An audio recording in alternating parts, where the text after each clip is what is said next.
Dans cette capsule vidéo, on va voir comment utiliser une platine pour brancher différents dipôles électriques.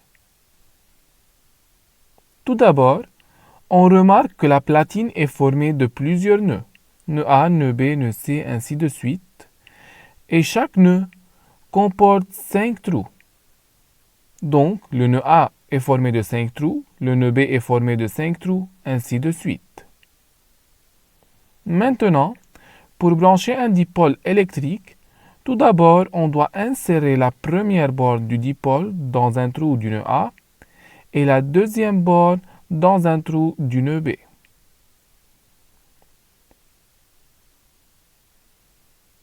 Évitez de brancher un dipôle dans deux trous d'un même nœud, car ce dipôle va être court-circuité. Donc, on doit brancher la première borne du dipôle dans un trou du nœud A et la deuxième borne dans un trou du nœud B.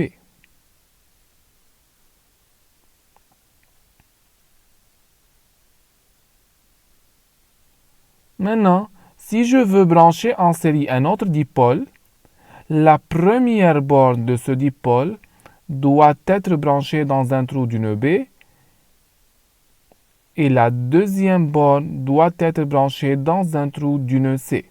Ainsi, les dipôles sont branchés en série.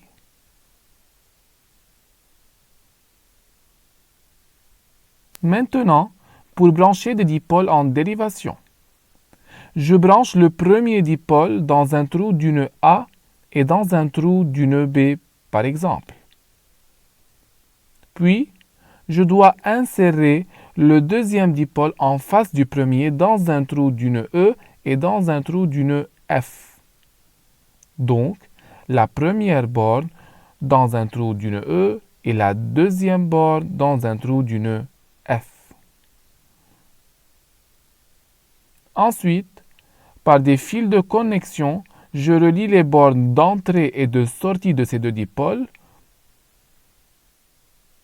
De cette façon, on obtient un branchement en dérivation.